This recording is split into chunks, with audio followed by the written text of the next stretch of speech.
My dad looked straight at me and said, "We spent your savings on someone better." No hesitation, no blink, just the truth. He thought I was too weak to question. The room tightened around me, the clink of Noah's fork, my mom's fake cough, the low hum of the dining light. For a second, I wasn't sure if my own pulse or the silence was louder. I finally asked, "Better than me?" That's when Grandpa slowly stood, his face turning hard. The kind of hard that means something is about to break. Name that someone now. But the real betrayal didn't start at that table. And it didn't end there either.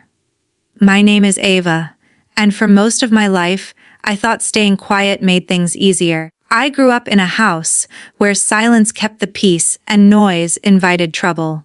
So I learned early to fold myself small to take up as little space as possible. I was the kid who packed her own lunch, who walked herself to school, who learned not to ask for anything because someone else always needed more. That someone was my younger brother Noah. People always said he had potential, like it was something he breathed out naturally, something the rest of us were supposed to orbit around. Mom and Dad fed that idea with everything they had. Praise, attention, money, pride. By the time we were teenagers, the favoritism wasn't subtle anymore. It was a system, and I was the one expected to understand why it made sense. I remember birthdays where Noah got bikes, gadgets, new sneakers from the mall. I got things like, "You're a practical sweetie. You don't need much," and a slice of cake that tasted like obligation. I remember school award nights, too, when I won something small: attendance, a writing contest, a science project ribbon, and Mom would clap politely while Dad whispered something about how Noah's time would come. I believed them, I really did. When I was 16, I started working part-time after school, a little office filing job, later a weekend cafe shift. I saved every dollar. It wasn't much at first, but it grew slowly, steadily, like something solid I could rely on. Dad told me he'd help me put it in a savings account for my future. I trusted him. I thought that was what families did, protect each other's hard work. By the time I was 23 and working full-time as a junior admin in the city, that savings account was supposed to be my safety net. Not for anything dramatic, just rent stability. Maybe a used car one day, something that proved I had built a life on my own terms. And I really did try to build one. I rented a small apartment in the city, the kind with thin walls and a view of a parking lot. But it was mine. I decorated it with thrift store frames, kept a plant on the windowsill I always forgot to water, and learned the rhythm of the street outside. My life was humble, but it was stable. Still, every other weekend, I drove back to my parents' house. I told myself it was duty, but really it was Grandpa. He lived a few hours away, but visited often, and he always made sure to be there when I was. He never said outright that he saw the imbalance in our family, but he didn't have to. His questions were gentle, but sharp in the right places. "You holding up all right, kid, or they treating you fair?" I'd always smile and say, "Yes." I didn't know then that he already suspected the truth. I hadn't dared to imagine. I didn't notice the first warning sign right away. It was a Wednesday evening after work, the kind of night when the city feels tired, and the train air smells like rain and metal. I got home, kicked off my shoes, heated leftover pasta, and opened my laptop to check my account, like I always did at the end of the month. The number didn't make sense. I blinked, refreshed. The page checked, the Wi-Fi refreshed again. The amount wasn't low. It was nearly empty. For a few seconds, I sat completely still. The fork paused halfway to my mouth. I felt that old instinct stirring. Don't panic yet. Don't assume the worst. But then I saw the recent activity payments, transfers, withdrawals I didn't recognize. Not one or two. A string of them. All quiet, spaced out. Just subtle enough that someone must have hoped I wouldn't look too closely. Someone who knew I rarely complained. The next day at my parents' house, I tried to stay normal. Mom was chopping vegetables, humming to herself. Noah sprawled on the couch with a new laptop glowing in his lap. New, sleek, expensive. Not the kind of thing he usually had unless someone splurged. Nice laptop, I said carefully. He didn't even look up. Yeah, Dad said it was time I had something decent for class. My chest tightened. Class? You're taking classes now? Yeah, some extra programs, gear, supplies. They said it's an investment. He shrugged, tapping the keyboard like it was owed to him. You know how it is. I did know too well. Mom slid carrots into a pot. Ava, be supportive. He's at an important age. You remember how you were back then. I worked after school, I said quietly. She waved the thought away. That was your choice. And you turned out fine. It wasn't the words themselves that broke something in me, just the tone. The expectation that I'd swallow everything again.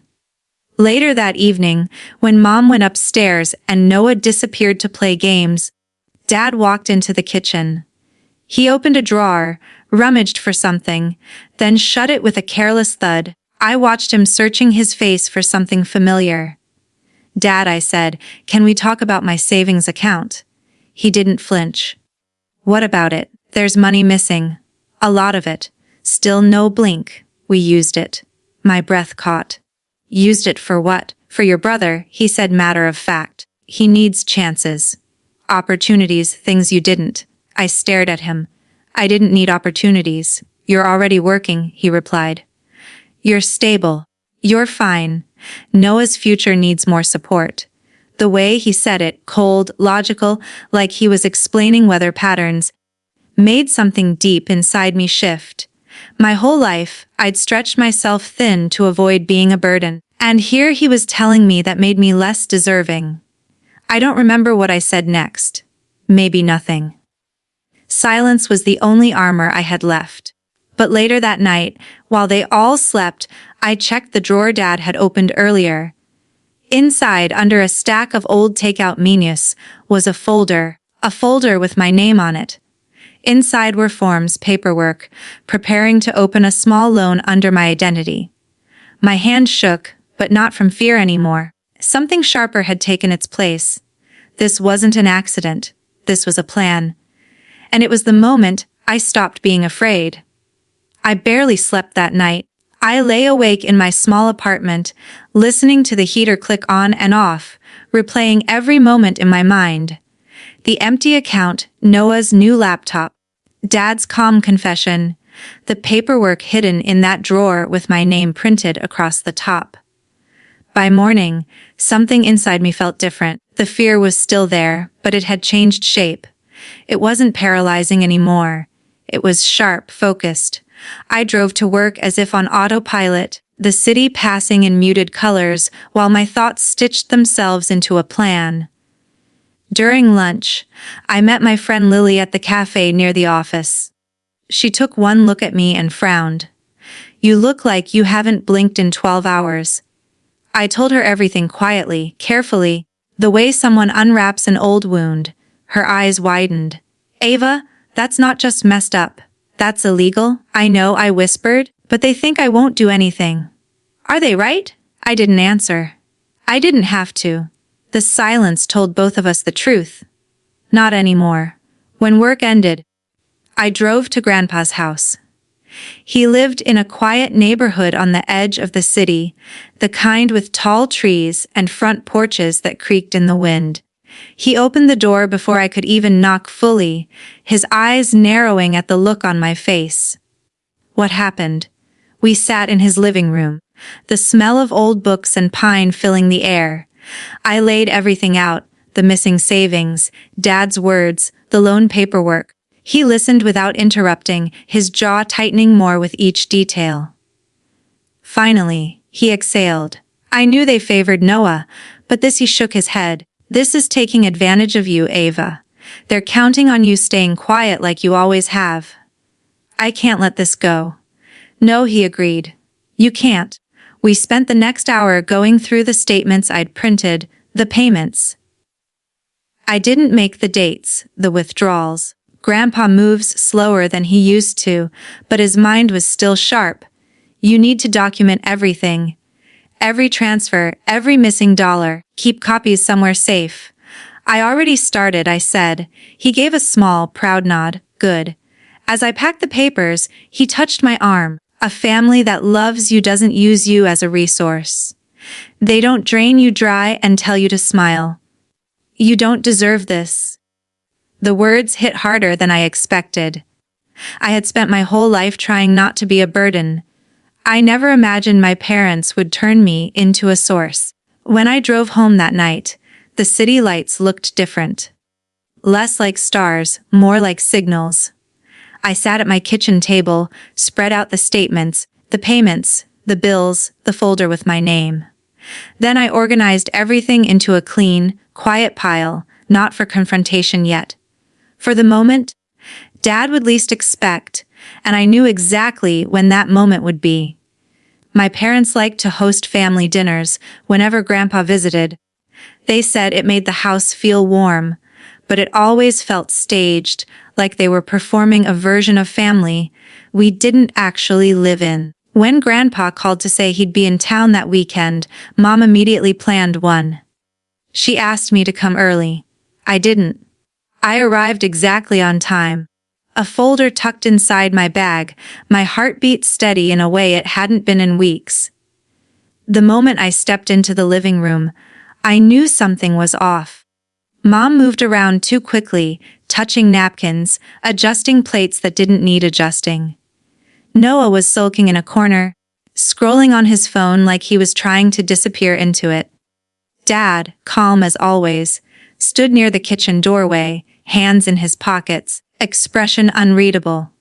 Grandpa sat at the dining table, cane resting beside his chair, eyes sharper than ever. When he looked at me, something in my chest steadied. Dinner started normally, too normally. Small talk, clinking silverware, the smell of roasted chicken, mixing with the faint citrus cleaner Mom always used, but the air felt stretched thin enough to tear. Dad cut into his food and glanced at me. Heard work's keeping you busy. Yeah, I said. It's been steady, Mom added. We're proud of how independent you are. Not everyone your age manages that. I almost laughed. The irony sat bitter on my tongue. Then Dad said it just like that. No pause, no warning. We spent your savings on someone better. The room collapsed into silence. The kind that doesn't echo, just presses down. I felt Grandpa's gaze move from me to Dad, slow and heavy. Noah froze mid-chew. Mom set her fork down too fast, the metal clattering against her plate. I swallowed once. Better than me. Dad didn't blink. Your brother needed support, you didn't. It's simple. Simple. A word like that should never be used to justify betrayal. I didn't look away. That money was mine. All of it. I worked for it. You'll be fine, he said, brushing the air as if shooing away a fly. You're responsible, strong. No one needs more guidance. Grandpa pushed back his chair, then an abrupt scraping sound that cut straight through the room. He stood slowly, but with a presence that filled every corner. Name that someone, he said, voice low, steady now. Dad opened his mouth, but whatever came out wasn't confidence. It was panic disguised as irritation. Dad, this isn't your business. We handled things the way we saw fit. That's clear, Grandpa said. Too clear, his gaze flicked to me. I reached into my bag and pulled out the folder. My hands didn't shake this time. Every page felt like an anchor, not a burden. I brought something, I said. Dad's jaw tightened. Ava. I laid the papers on the table. Statements, withdrawals, payments, bills, dates lined up like a confession. The last page, the loan paperwork, sat on top. Mom's breath caught. Where did you get all that? It was in your drawer, I said calmly. The one you thought I'd never check. Noah leaned forward, confusion spreading across his face. Wait, this came from her account. Dad snapped. You needed those classes. Don't start acting ungrateful. I didn't ask you to take her money. Noah shot back, the first real crack in his voice. Why would you even? Because you deserved it, Dad said sharply. Ava doesn't need expensive things. She doesn't need the same opportunities. She manages on her own. She always has. Grandpa slammed his palm on the table, not hard, but with enough force to silence every voice instantly. That does not make her less deserving, he said. It makes her exploited. Dad's face flushed. Dad, you don't understand. Oh, I understand perfectly. Grandpa's voice was ice. You took her savings without asking. You tried to open a loan under her name. You put her future at risk so you could keep pretending Noah is helpless. Mom whispered. We were trying to support him. At her expense, Grandpa asked, turning his eyes back to me. Ava, speak plainly. What do you want to happen now? It was the first time anyone in that house had ever asked me that. I breathed in slowly. I want my savings returned. Every dollar. And I want the loan paperwork destroyed by your hands, not mine. Dad shook his head. You're overreacting. You have a job. You'll replace Grandpa. Cut in. She won't replace what you stole. You will. Dad's expression shifted. Anger first, then fear. Real flickering fear. Mom's voice trembled. We don't have that kind of then you'll adjust. Grandpa said, sell something. Cut back. Figure it out. Because if Ava files this as a financial abuse report, the consequences will be significant. A long silence followed. Heavy, unavoidable. Finally, Noah spoke, voice quiet. Ava, I'm sorry. I didn't know. It didn't fix anything. But it mattered that he said it. Dad sank into his chair like the air had been punched out of him. Fine, he said through clenched teeth. We'll return it. All of it. And the loan I asked? He swallowed. I'll shred it tonight. Grandpa nodded once, satisfied. Good. Then this family might still have a chance. But I knew better. Some damage doesn't undo. It just becomes a line you never cross again. I stood gathering my folder. I'm going home. No one tried to stop me. For the first time in my life, leaving didn't feel like running away. It felt like stepping into the life I finally chose. The next few weeks moved quietly, almost strangely. So like the aftermath of a long storm. My parents returned the money in small, tense installments, more than they ever thought they'd have to explain. Each transfer arrived with no message attached, no apology, no acknowledgement, just numbers moving from one account to another, undoing a betrayal they never should have committed. Grandpa checked in often. Sometimes he called. Sometimes he dropped by my apartment with groceries I didn't need, but accepted anyway. He never lectured me, never pushed. He just made sure I knew I wasn't walking through the wreckage alone. Noah kept his distance at first. Then one afternoon, he showed up at my door, hands shoved deep into his pockets. He didn't try to justify anything. He just said, I'm trying to do better. And for the first time, I believed him. Life in my apartment felt different now, lighter. I organized my files, built a new budget, and took small steps toward the future I thought I'd lost. I wasn't scared anymore. What happened at that dinner didn't fix my family. It didn't erase years of silence, but it gave me something I never had before, a boundary they finally had to see. I still visit my parents sometimes, but things aren't the same. And maybe they're not supposed to be. A boundary isn't a wall. It's a line that reminds you where you end. For the first time in my life, they finally stopped crossing mine. I'm building a future on my own terms now. One they don't get to rewrite or borrow from. And if you've ever had to stand up to the people who were meant to protect you, I hope you know this. You're not wrong for wanting respect. You're not alone. If this story speaks to you, share your thoughts below and hit subscribe for